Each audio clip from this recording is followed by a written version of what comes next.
Assalamualaikum warahmatullahi wabarakatuh. Innal hamdalillah nahmaduhu wa nasta'inuhu wa nastaghfiruh wa na'udzu billahi min shururi anfusina wa min sayyiati a'malina. May yahdihillahu fala mudilla lahu wa may yudlil fala hadiyalah. Asyhadu an la ilaha illallah wahdahu la syarikalah wa asyhadu anna Muhammadan abduhu wa rasuluhu la nabiyya ba'dah.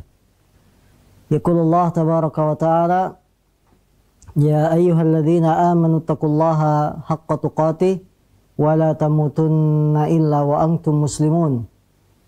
Wa qala aidha, ya ayyuhan nasu taqu rabbakumul ladzi khalaqakum min nafsin wahidah wa khalaqa minha zawjaha وبث منهما رجالا كثيرا ونساء واتقوا الله الذي تساءلون به والأرحام إن الله كان عليكم رقيبا فإن أصدق الحديث كتاب الله وخير الهدي هدي محمد صلى الله عليه وسلم وشر الأمور محدثاتها فإن كل محدثة بدعة وكل بدعة ضلالة وكل ضلالة finnar.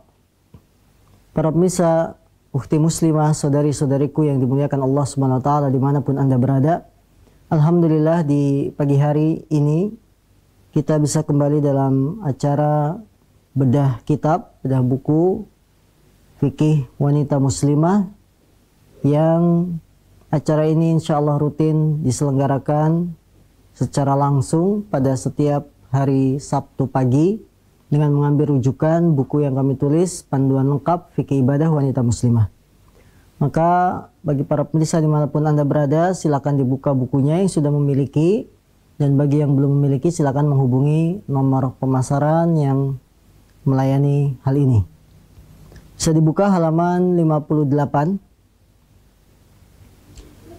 Selanjutnya adalah barang-barang yang atau sesuatu yang tidak dianggap najis. Yang keempat adalah muntah.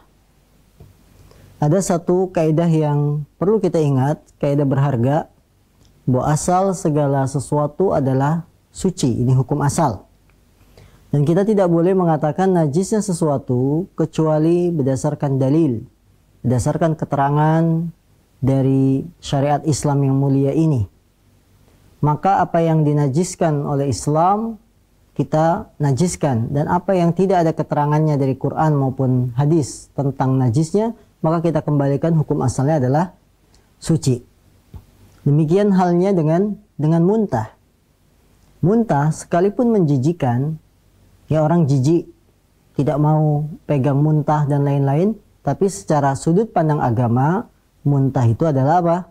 Suci, tidak najis, karena tidak ada dalil yang sahih yang mengatakan najisnya.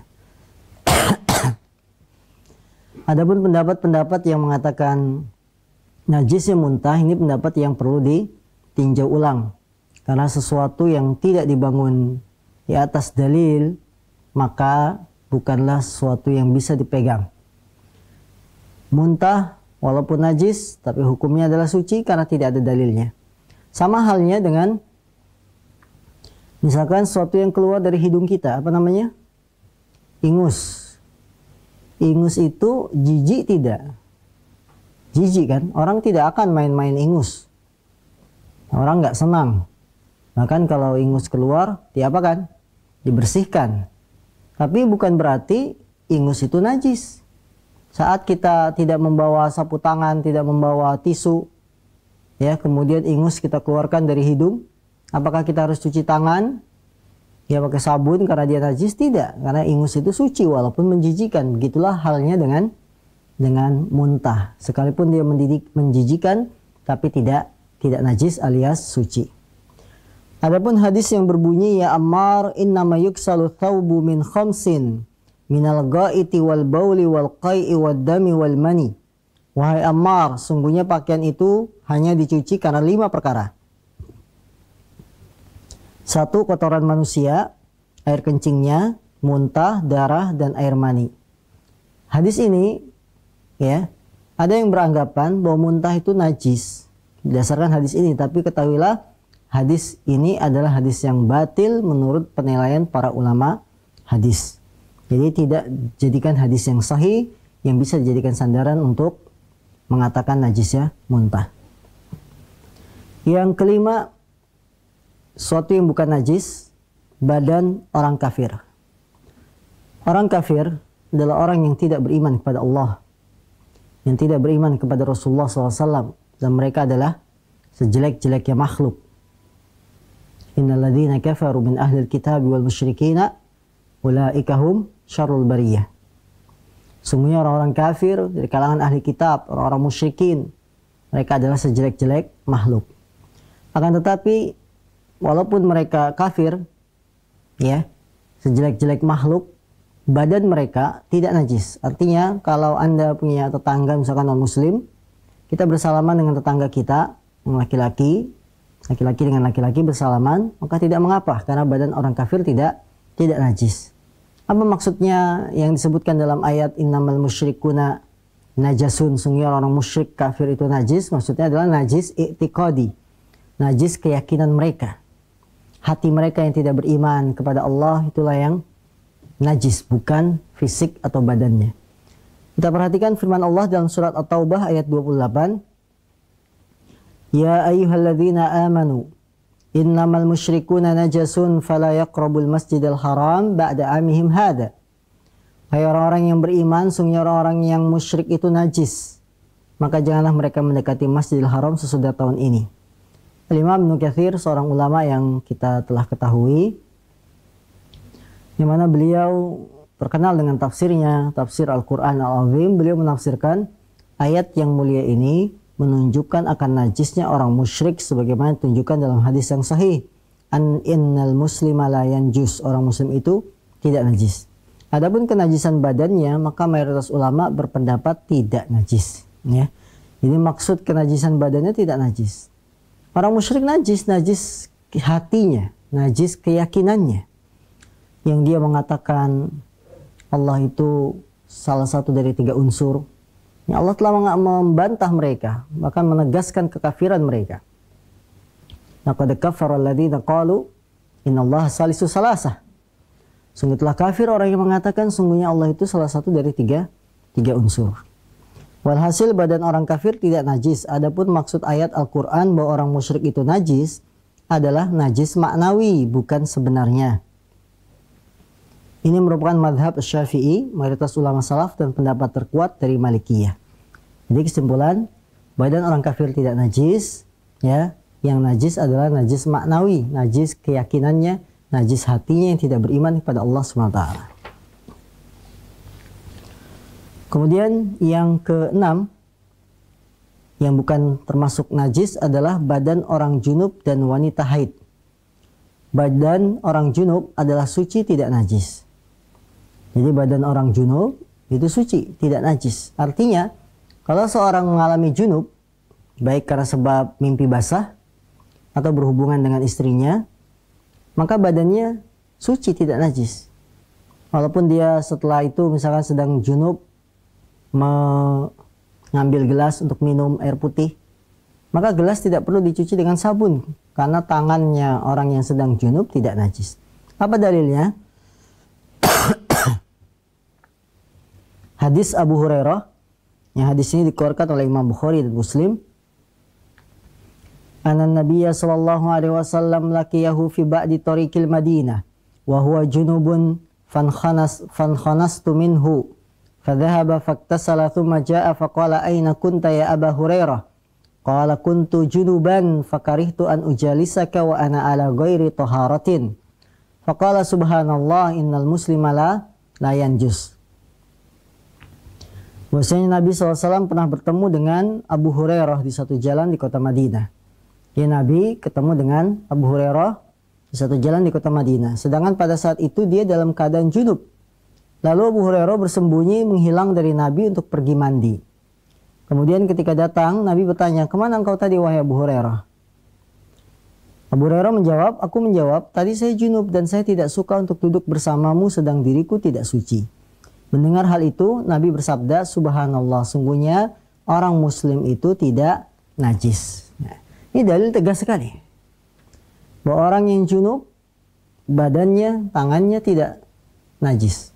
Abu Hurairah menganggap beliau tidak senang kalau duduk bersama Nabi dalam keadaan tidak suci, ya. Yang kemungkinan kalau duduk Nabi datang bersalaman dan lain-lain. Maka Abu Hurairah berinisiatif untuk mandi terlebih dahulu. Tapi ketika datang ditanya, kemana kamu tadi wahai Abu Hurairah? Saya mandi karena aku tidak senang duduk bersamamu dalam keadaan tidak suci. Kemudian kata Rasulullah, subhanallah, seorang muslim itu tidak najis. Artinya boleh kita duduk dalam keadaan sedang junub. Ya begitu juga misalkan seorang sedang mengalami junub, ya dia misalkan ya hadas besar, haid dan sudah suci tapi belum sempat mandi. Karena kesibukan akhirnya keluar rumah, baik belanja atau ngantar anak sekolah, tapi dirinya belum mandi padahal sudah suci. Ini kan hadas besar. Maka tidak mengapa, ya, suci. Adapun wanita haid, badan, keringat dan segala sesuatu yang bekas dipakai wanita haid adalah suci, tidak najis. Begitupun wanita haid tidak suci, badannya, keringatnya. Ini berbeda jauh dengan apa yang dilakukan oleh orang-orang Yahudi. Perlakuan orang-orang Yahudi kepada istri-istri mereka ketika sedang haid. Orang Yahudi memperlakukan istri mereka ketika sedang haid yaitu dengan dijauhkan. Tidak tidur satu kamar. Ya, tidak tidur satu kasur. Tidak makan satu meja. Karena menganggap apa? Wanita haid najis. Sehingga ketika makan tidak boleh diajak. Karena akan menajiskan apa? Piring, menajiskan gelas. Akan membuat perabot jadi najis. Maka dijauhkan, dikucilkan. Islam datang dengan sesuatu yang indah. Bahwa badan wanita yang sedang haid tidak najis. Boleh tidur dengan suaminya satu selimut. Maka Rasulullah mengatakan, isna'u kulla syai'in illa nikah. Perbuatlah segala sesuatu yang kau suka, kecuali jangan berhubungan intim dengan istri yang sedang haid. Boleh. Ya. Begitupun Rasulullah SAW meminum bekas minumnya Aisyah. Ini menunjukkan bahwa padahal Aisyah saat itu sedang haid. Menunjukkan pada kita bahwa badan orang yang haid tidak najis. Di sini saya bawakan dua keterangan hadis. Pertama, hadis Aisyah. Bahwasanya suatu ketika beliau minum dari tempat minum dan dirinya sedang haid. Lalu Rasulullah mengambil tempat minum tersebut dan minum darinya dengan meletakkan mulutnya di bekas mulut Aisyah. Ya, Aisyah minum. Ya, kemudian Rasulullah minum di tempat bekas bibirnya Aisyah. Padahal Aisyah sedang apa? Sedang haid. Berarti kalau badan orang haid najis, tentu Nabi tidak akan meminum di bekas tempat bibirnya Aisyah. Dari hadis yang pertama ini menunjukkan juga kepada kita bahwa tidak mengapa sepasang suami istri menampakkan kemesraan romantis kepada istrinya, ya. Bagaimana Rasulullah sebagai pemimpin kaum muslimin masih bisa berbuat baik romantis kepada istrinya. Beliau letakkan bibirnya di bekas mulutnya Aisyah. Allahu Akbar. Ya mungkin kita sendiri saya tidak pernah ya. Mana dek tempat bekas minumnya tadi? Nah, tidak ada masalah romantis kepada istri sendiri. Daripada romantis kepada istri tetangga berbahaya. Lebih baik kepada istri sendiri. Hadis kedua yang menunjukkan badan wanita haid tidak najis. Aisyah pernah diperintah Rasulullah untuk mengambil sejenis sejadah di dalam masjid. Aisyah berkata, wahai Rasulullah, saya sedang haid. Rasulullah berkata, sesungguhnya haidmu itu bukan pada tanganmu. Wahai Aisyah, ambilkan sejadah di masjid. Karena kamar Rasulullah dengan masjid kan dekat. Kemudian Aisyah menolak dengan alasan, aku sedang haid. Maka dijawab oleh Rasulullah, sesungguhnya haidmu itu bukan pada tanganmu. Artinya kalau cuma ngambil sejadah, suci. Tangan kita suci. Yang najis adalah darah haidnya. Imam Ibnu Munzir berkata, para ulama telah bersepakat bahwa badan orang yang junub dan wanita haid adalah suci. Jadi kesepakatan para ulama, badan orang junub, badan wanita haid suci, tidak najis. Yang ketujuh dari benda-benda yang bukan najis yaitu air mani. Air mani hukumnya adalah suci, tidak najis. Karena air mani itu adalah asal penciptaan manusia. Ada kisah menarik yang dikatakan oleh Imam Ibnu Qayyim. Ada dua orang berdebat tentang hukum air mani. Yang satu mengatakan najis, yang satu mengatakan air mani itu tidak najis. Maka keduanya mengadu pada seorang ulama, ya. Kemudian memecahkan permasalahan ini. Ulama ini dengan menjawab, bahwa ulama yang diminta untuk menyelesaikan masalah ini, dia menjawab, barang siapa yang mengatakan bahwa mani itu najis, maka itulah asal penciptaannya, dan dia jadi apa? Jadi najis. Kan tapi barang siapa yang mengatakan air mani suci, maka dia adalah orang yang suci. Ya, ini kisah yang sangat menarik tentang air mani. Jadi yang benar, air mani itu suci, tidak najis. Tapi mani sekalipun dia suci, mewajibkan mandi besar, mandi junub, mandi jinabah. Ini, ya dia suci tapi mengharuskan kalau air mani ini keluar, wajib untuk mandi besar. Berbeda dengan madhi. Madhi dia najis, tapi tidak wajib mandi besar. Cukup dicuci kemaluannya, kemudian berwudu, selesai. Sebagaimana hadis Ali bin Abi Thalib yang sudah kita bacakan. Ya. Ini perbedaan antara mani dengan madhi secara hukum. Bahwa mani itu suci tapi wajib mandi. Madhi dia najis tapi tidak wajib mandi. Apa dalilnya bahwa air mani itu suci? Yang pertama, bahwa asal hukumnya segala sesuatu adalah suci.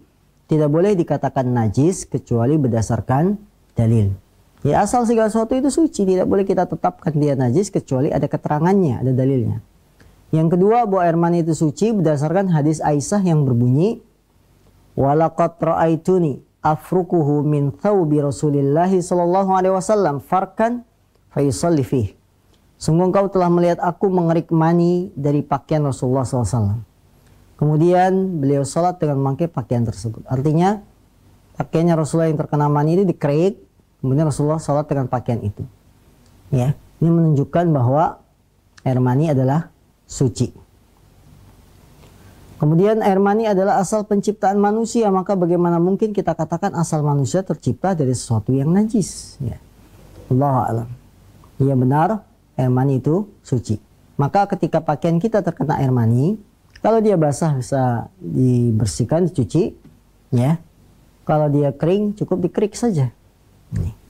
Dan tidak mengapa air mani itu tidak najis. Tapi bukan berarti kita bermain-main dengan air mani, tidak boleh, ya. Allahu a'lam. Kemudian yang kedelapan yang bukan termasuk najis, air susu ibu, ASI. ASI tidak najis. Bila ASI keluar kemudian mengenai baju, maka tidak mengapa, tidak najis, tidak perlu dicuci. Inilah pendapat yang dipilih oleh Ibrahim An-Nakhai. Jadi seorang ibu yang menyusui anaknya, kadang-kadang kan ASI itu muncrat. Kena baju, mengenai wajah si bayi, ya kadang mengenai tangan ibunya yang menggendong bayi, maka semua ini suci. Air susu ibu suci, tidak najis. Yang ke-9, bahwa benda-benda yang tidak najis yang ke-9 adalah cairan keputihan. Syekh Ibnu Utsaimin mengatakan yang benar cairan keputihan itu suci. Penjelasannya sebagai berikut. Farji atau kemaluan itu punya dua saluran. Saluran pertama adalah saluran dzakar, reproduksi, yang ini bersambung hingga ke rahim dan tidak terkait dengan saluran kencing maupun kandung kemih. Keluarnya di bagian bawah saluran kencing. Saluran kedua adalah saluran kencing. Ini akan bersambung dengan kandung kemih dan keluar di atas kemaluan. Jika cairan itu keluar dari kandung kemih lewat saluran kencing, maka hukumnya itu najis. Hukum cairan yang keluar seperti itu adalah seperti hukum air kencing, yaitu najis. Jika cairan itu keluar dari saluran reproduksi, maka tergolong suci karena cairan tersebut bukanlah dari sisa pencernaan makan dan minum, sebagaimana kencing. Hukum asalnya adalah tidak najis sampai adanya dalil. Juga dikarenakan ketika seorang suami bersenggama dengan istrinya, ia tidak harus untuk mencuci kemaluannya atau pula pakaian tercemar mani. Jadi yang benar tentang keputihan yang dialami oleh para wanita, keputihan itu tidak najis. Karena dalam saluran tubuh kita itu ada dua saluran. Saluran yang bersambung dengan rahim. Maka cairan apapun yang keluar dengan bersambung dengan rahim dia tidak najis. Yang kedua ada saluran yang bersambung dengan kandung kemih. Yang ini biasa ya tempat keluar air kencing. Maka kalau ada cairan apapun keluar lewat saluran yang biasa dilewati air kencing, dia hukumnya najis. Dan ternyata keputihan itu dia lewat salurannya yang langsung bersambung dengan rahim, sehingga tidak najis. Allahu alam. Inilah 9 perkara suatu yang bukan najis, ya, yang tidak ada keterangannya dari Quran maupun hadis Nabi SAW yang menunjukkan kenajisannya. Maka 9 perkara ini kita ketahui, kita hafal, sehingga nanti tidak menimbulkan pertanyaan di kemudian hari apa hukumnya keputihan dan lain-lain. Walaupun kita katakan keputihan itu suci, tapi dia membatalkan wudhu. Membatalkan wudhu, ya. Apalagi keputihan ini kan memang perkara yang sering dialami wanita, terutama saat kondisi hamil. Kondisi hamil, ya sering keluar keputihan. Atau ketika lelah, perubahan cuaca dari panas ke dingin, dingin ke panas. Ini wanita sebagian mereka mengalami keputihan, maka yang benar keputihan itu suci. Tidak menjadikan mereka sering berganti celana dalamnya, karena suci, ya, bersih. Baik. Kemudian, bagaimana kita cara membersihkan najis? Setelah kita ketahui benda-benda najis, kemudian juga kita ketahui benda-benda yang tidak najis, bagaimana cara mengetahui atau membersihkan najis tersebut? Ketahuilah wahai ukhti muslimah, saudariku muslimah, syariat yang mulia ini telah menjelaskan bagaimana cara membersihkan najis dengan penjelasan yang gamblang. Islam tidak melalaikan sedikit pun dari perkara-perkara yang memang dibutuhkan manusia. Termasuk perkara yang dibutuhkan manusia, cara membersihkan najis. Bagaimana caranya? Maka Islam sebagai agama yang sempurna, yang sudah Allah sempurnakan sebagaimana dalam surat Al-Maidah, tidak melupakan hal ini. Maka marilah saudari-saudariku, ukhti muslimah dimanapun Anda berada, kita ikuti bagaimana cara membersihkan najis. Yang pertama, air adalah alat membersihkan najis yang paling utama. Karena syariat telah menjelaskan bahwa air itu suci menyucikan. Maka selama masih ada air, hendaknya kita mencukupkan dengan air dan tidak berpaling dengan menggunakan yang lain kecuali yang diizinkan oleh syariat. Jadi asal dalam membersihkan najis itu dengan air. Karena air dapat mensucikan, dan air di sini maksudnya umum. Baik dia air laut, air hujan, ya, air kali. Maka ketika kita lihat sebagian pedesaan masih banyak warga yang mencuci bajunya dengan air kali, suci, bersih. Dengan air hujan juga suci, bersih. Karena Allah mengatakan, wa anzalna minas sama'i ma'an tahura, dan kami telah menurunkan dari langit ma'an, air yang suci, yaitu maksudnya air hujan. Maka air alat yang paling utama dalam membersihkan najis. Dan ini kita rasakan dalam praktek sehari-hari. Ketika buang air kecil, buang air besar, kita siram dengan air, terasa lebih nyaman. Terasa lebih sesuai dengan fitrah manusia yang ingin bersih. Berbeda dengan halnya membersihkan najis menggunakan media lain seperti tisu, ya sebagaimana orang barat. Islam agama yang paling bagus dalam masalah tohara diatur. Air sebagai alat utama dalam membersihkan kotoran najisnya. Sekarang kita masuk bagaimana kalau pakaian terkena darah haid. Membersihkan pakaian yang terkena darah haid, cara membersihkannya adalah dengan dikerik, dikucak dengan tangan, kemudian disiram dengan air. Hal ini berdasarkan hadisnya Asma binti Abi Bakar, dia berkata,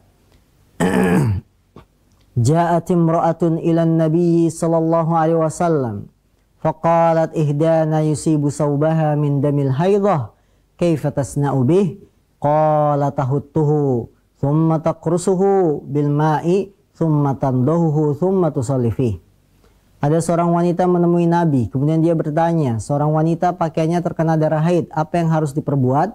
Nabi menjawab, hendaknya dia mengeriknya, menguceknya dengan air, kemudian mencucinya, lalu sholatlah dengan memakai pakaian tersebut. Darah haid najis, maka bila terkena pakaian, Anda tidak usah bingung. Terkena celana dalam, terkena baju, ya. Diambil pakaian yang terkena darah haid, darahnya dikerik, kemudian dikucek, kemudian disiram dengan air. Setelah itu suci. Ya. Walaupun masih ada bekas-bekas kekuning-kuningan, misalkan merah, tapi ya namanya darah, ya kan. Apalagi darah haid kan darah yang pekat. Ketika dicuci, dibersihkan, masih ada lingkarannya misalnya, lingkaran, tapi sudah tidak kelihatan merah, tidak kelihatan kuning, ya ada bekas lah. Ini jangan dianggap, ini sudah suci, ya sudah suci. Karena tentu bagaimanapun pakaian yang terkena sesuatu, dia tidak akan kembali seperti awal mulanya. Ya pasti ada bekas. Nah, bekas ini tidak dianggap, tetap suci. Kemudian yang ketiga, membersihkan pakaian yang terkena kencing bayi. Dan ini masalah yang sering ditanyakan. Kadang-kadang kita gendong bayi, kebetulan bayinya tidak memakai pampers, ya. Kemudian kencing. Apa yang harus kita lakukan?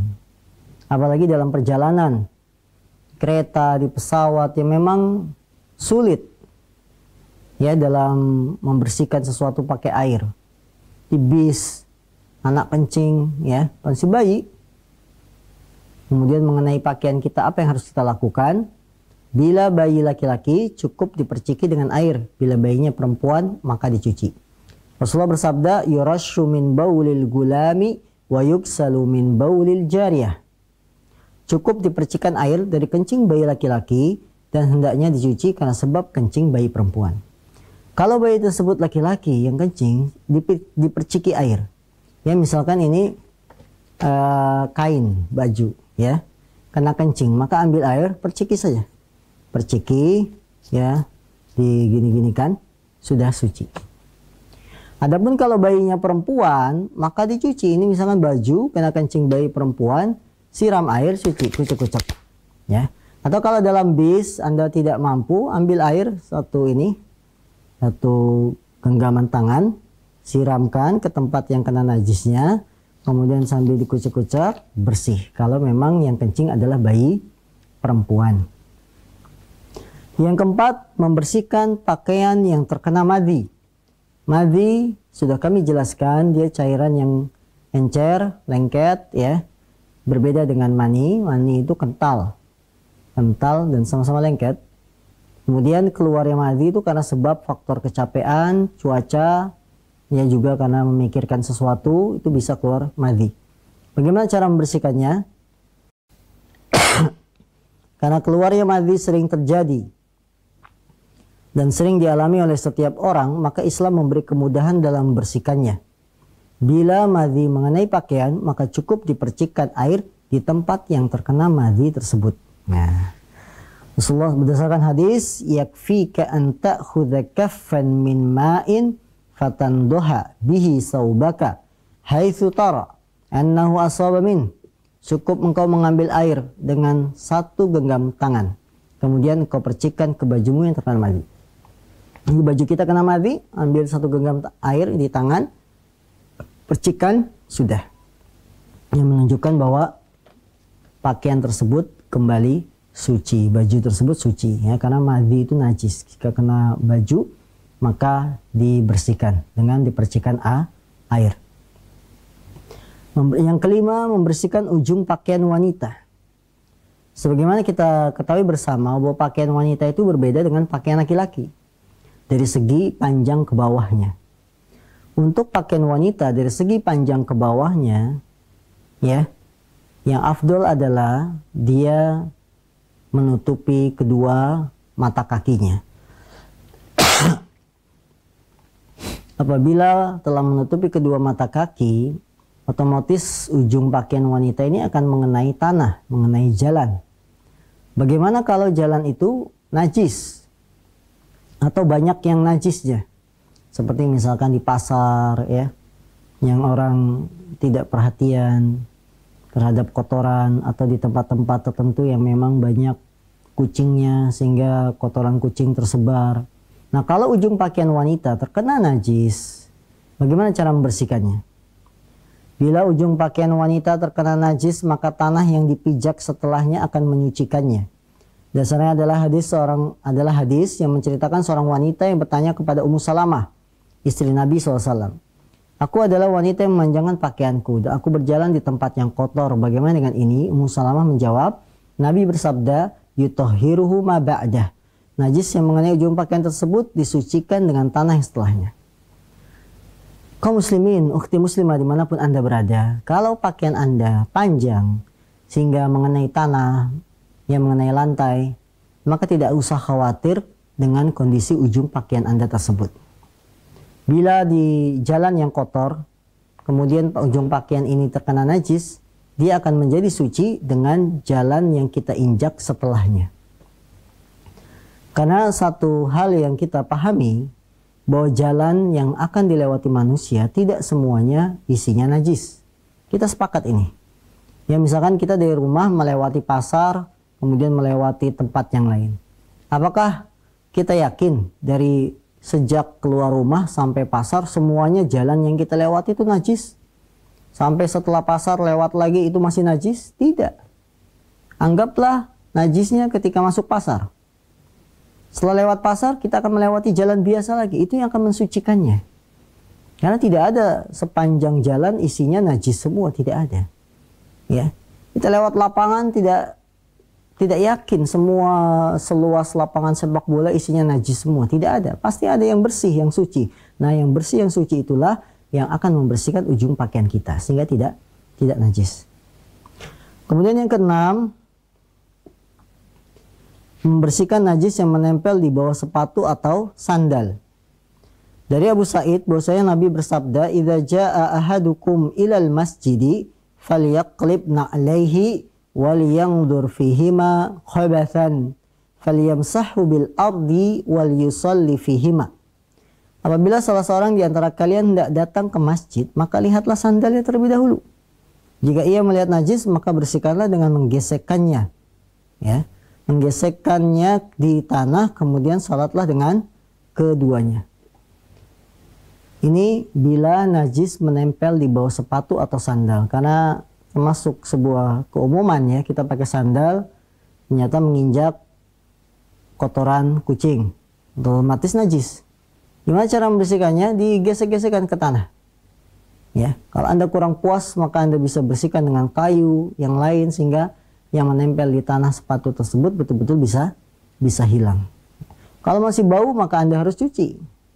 Nah, tidak boleh mengganggu jamaah yang lain yang kebauan kotoran kucingnya misalkan. Ya. Dengan demikian, cara membersihkan sepatu atau sandal yang terkena najis adalah dengan digesekkan di tanah setelah kita tahu. Jadi para jamaah harus memastikan kalau Anda sholat, kemudian pakai sepatu atau sandal, pastikan sandal dan sepatu yang kita pakai ini tidak najis. Karena pada zaman dahulu, para sahabat Rasulullah SAW, mereka sholat dengan sandal-sandal mereka. Karena memang Masjid Nabawi, masjid yang dibangun oleh Rasul di Madinah, bukan masjid seperti pada zaman kita yang berkeramik, berlantai bersih. Ya. Masjid pada zaman Rasulullah beralaskan pasir, padang pasir. Sehingga mereka sholat dengan sandal-sandal mereka. Nah, maka Rasulullah memberikan arahan, sebelum ke masjid lihat dulu sandalnya. Kalau ada kotoran, maka bersihkanlah dengan tanah ya, dengan bumi yang kita berpijak, kita gesek-gesekkan sepatu dan sandal kita. Itulah cara membersihkan najis yang menempel di bawah sepatu atau sandal. Allah alam, ini yang bisa kita bahas di kesempatan pagi hari ini para jamaah yang Allah SWT. Beberapa cara membersihkan najis dan akan kita sambung insya Allah di pertemuan yang akan datang dalam waktu dan hari yang sama. Bagi para pemirsa yang ingin berinteraksi pada kami melalui layanan SMS atau telepon, silakan menghubungi nomor yang ada di layar TV Anda. Tafadhol. Nah.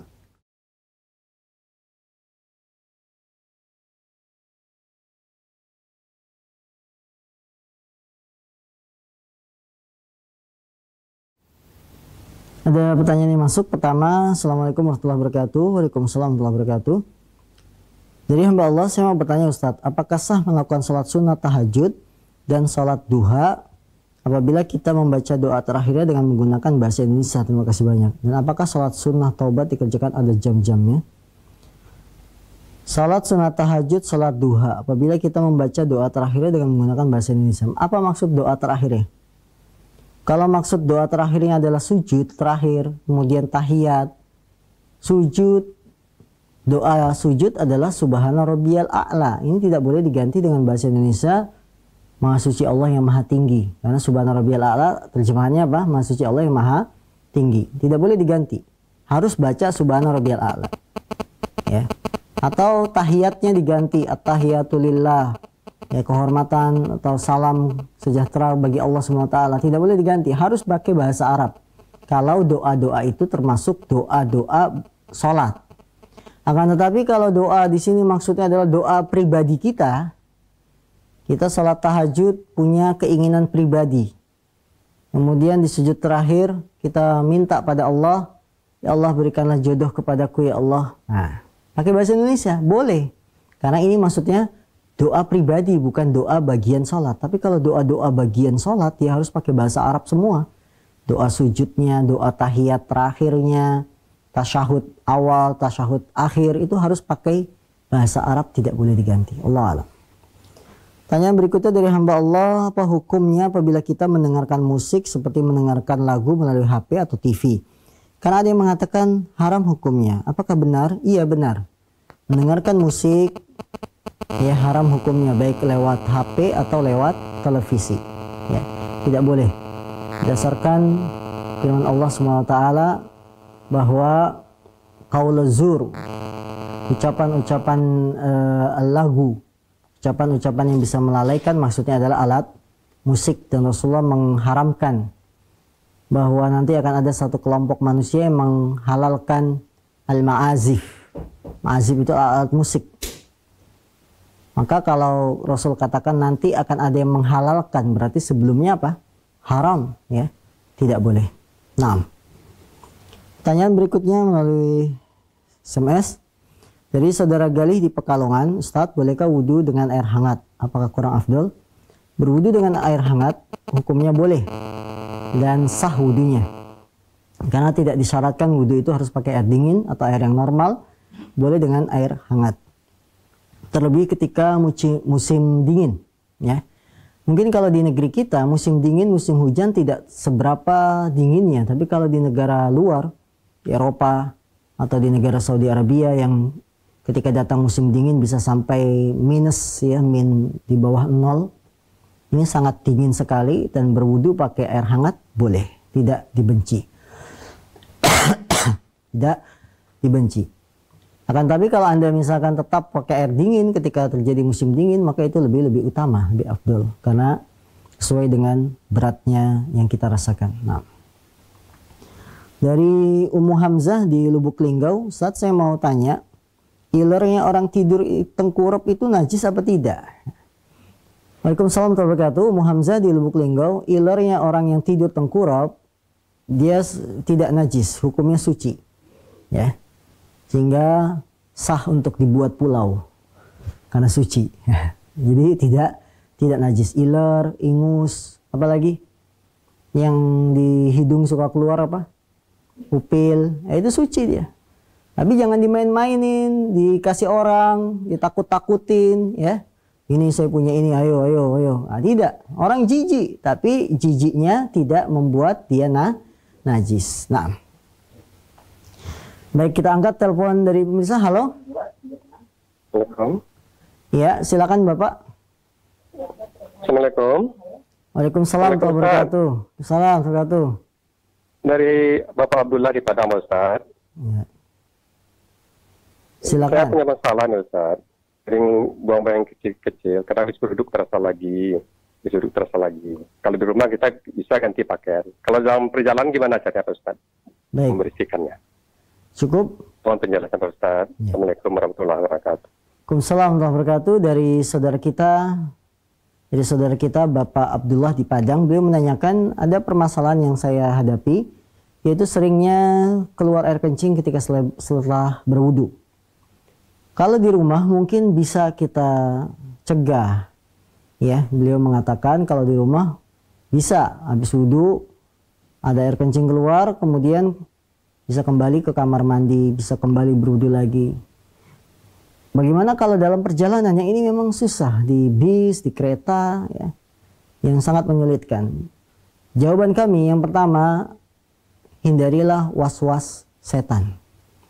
Setan akan memberikan was-was pada diri kita agar ibadah kita terganggu. Salah satu was-was setan adalah menggambarkan bahwa kita wudunya batal dengan keluarnya cairan.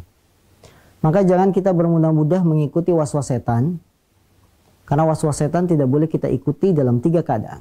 Yang pertama, apabila telah selesai ibadah.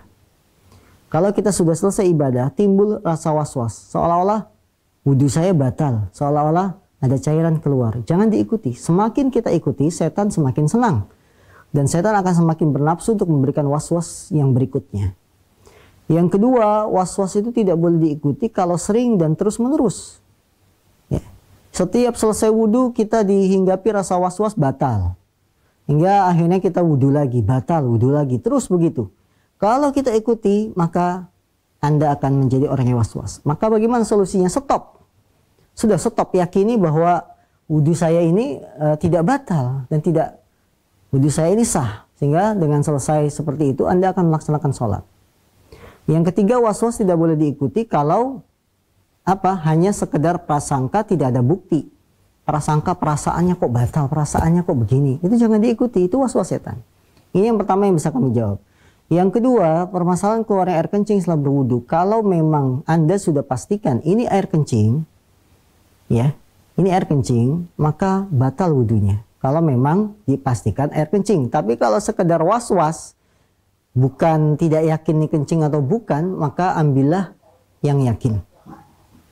Ambil yang yakin bahwa wudu kita tidak batal. Ya, ini. Maka bila ini sudah menjadi penyakit, salasul baul, ya, yang para ulama menyebutkan disebut dengan salasul baul.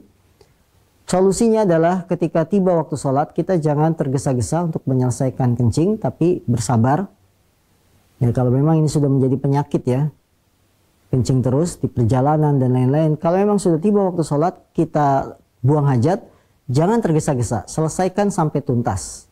Begitu dirasa sudah tuntas, pakai celana, berwudu, sudah yakin saya tidak batal. Ya, yakin, di stop perasaan was-wasnya, maka salat Anda akan sah, wudu Anda akan sah.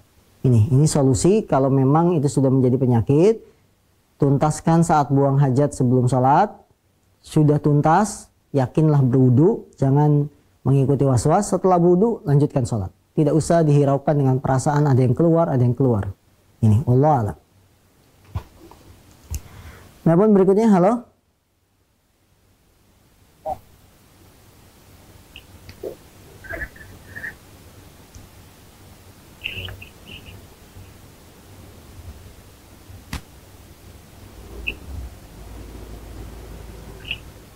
Ya, halo. Assalamualaikum. Assalamualaikum warahmatullahi wabarakatuh. Ya. Silakan pertanyaan. Assalamualaikum warahmatullahi wabarakatuh. Ini Ustaz dari Papua ini, Papua Barat. Ya, silakan pertanyaannya.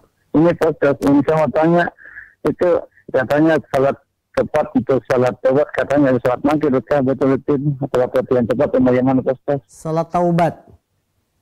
Ya. Cukup? Baik, dari Ya, betul Ustaz. Ya, terima kasih. Assalamualaikum. Assalamualaikum warahmatullahi wabarakatuh. Dari saudara kita yang berada di Papua Barat, Masya Allah, telah mengikuti acara ini. Kami ucapkan jazakumullah khairan. Semoga Anda diberkahi bersama keluarga Anda di sana. Pertanyaan beliau dari saudara kita di Papua Barat, apakah ada yang disebut dengan salat taubat dan betulkah waktunya antara maghrib dan isya? Yang bisa kami pahami dari pertanyaan ini, yang pertama, hukum salat taubat. Salat taubat termasuk salat yang dianjurkan. Ya, salat yang dibenarkan, dianjurkan. Dan salat taubat tata caranya adalah dengan melaksanakannya 2 rakaat. Kemudian setelah itu kita membaca atau berdoa kepada Allah minta ampun atas dosa yang kita lakukan. Dan ini akan kita bahas pada bab tentang salat-salat sunnah. Salat-salat sunnah, bagaimana, apa saja yang dianjurkan, ya. Di sini ada salat sunnah rawatib, salat witir, salat duha, salat istikharah dan sebagainya. Insyaallah kita akan bahas, dan salat taubat itu memang ada dan hadis-hadisnya hadis yang sahih sehingga boleh diamalkan. Mengenai waktu salat taubat tidak ada batasan. Karena manusia ketika berbuat dosa dan salah, tentunya dia tidak akan memilih-milih waktu, betul kan? Namanya dosa kan kapan saja terjadi. maka kapanpun kita melakukan dosa, kita melakukan sholat taubat. Tidak dikhususkan harus menunggu waktu maghrib. Padahal dosanya sudah dari tadi malam. Ya, di malam melakukan dosa, pengen taubat, ya sholat saat kita melakukan dosa. Tidak menunggu waktu-waktu khusus. Ini. Maka kalau ingin melihat afdolnya misalkan di sepertiga malam, yang Allah akan mengabulkan doa orang yang berdoa, itu tidak ada masalah. Tapi untuk mengkhususkan sholat taubat waktunya ini, itu tidak ada. Jadi setiap kita bersalah, bertobat kepada Allah dengan melakukan sholat 2 rakaat, maka dibolehkan. Allah alam. Baik para pemirsa yang dimuliakan Allah SWT, akhirnya inilah perjumpaan kita di pagi hari ini seputar barang-barang yang najis, kemudian cara membersihkan najis. Insya Allah kita akan sambung. Sebelum kita tutup ada pertanyaan yang baru masuk. Assalamualaikum warahmatullahi wabarakatuh. Dari hamba Allah di Prabu Muli, apakah kakak ipar atau adik ipar termasuk mahram? Batalkah wudhu kita apabila bersentuhan? Kakak ipar atau adik ipar bukan mahram, ya. Kakak ipar atau adik ipar bukan mahram. Batalkah wudhu kita apabila bersentuhan? Ini sudah kita bahas atau nanti akan kita bahas pembatal wudhu. Apakah bersentuhan dengan wanita membatalkan wudhu? Yang benar tidak batal. Jadi harap dibedakan hukum mahram dengan membatal wudhu. Sesuatu yang bukan mahram tidak otomatis dia membatalkan wudhu. Adik ipar bukan mahram. Apakah batal wudhu kita kalau bersentuhan? Tidak otomatis seperti itu, tidak. Ya, nanti ada pembahasannya masing-masing. Pembahasan mengenai mahram, kakak ipar, adik ipar, dia bukan mahram. Tapi apakah membatalkan wudhu kalau bersentuhan? Ini pembahasannya pada bab berikutnya. Wallahu alam. Akhirnya kita tutup kajian kita di pagi hari ini. Para pemirsa yang dimuliakan Allah SWT, ukhti muslimah dimanapun Anda berada, semoga bermanfaat kajian seputar najis dan membersihkan najis. Kita akan lanjut pada pertemuan berikutnya, cara membersihkan najis lanjutan. Ya, maka bagi para pemirsa wanita muslimah atau bapak-bapaknya, para suami yang mengikuti kajian ini, silakan dan miliki bukunya. Insya Allah akan bermanfaat buku ini. Tidak akan menyesal kita membeli buku ini karena akan kita pakai selama-lamanya. Ya, berbeda dengan sesuatu yang kita beli pulsa, kita beli 100.000 habis dalam sepekan, 2 pekan, ya. Tapi untuk membeli buku maka jangan sayang untuk membeli buku, karena ilmu yang ada di dalamnya kita bisa wariskan pada anak-anak, kita bisa baca, kita bisa praktekkan. Semoga hal ini bisa bermanfaat untuk kehidupan kita, dan silakan hubungi bagian pemasaran bagi yang ingin memiliki buku panduan lengkap fikih ibadah wanita muslimah. Baik, sampai di sini para pemirsa dimanapun Anda berada, kita akhiri dengan doa kafatul majlis. Subhanaka Allahumma bihamdika asyhadu an la ilaha illa anta astaghfiruka wa atubu ilaik. Walhamdulillahirabbil alamin. Assalamualaikum warahmatullahi wabarakatuh.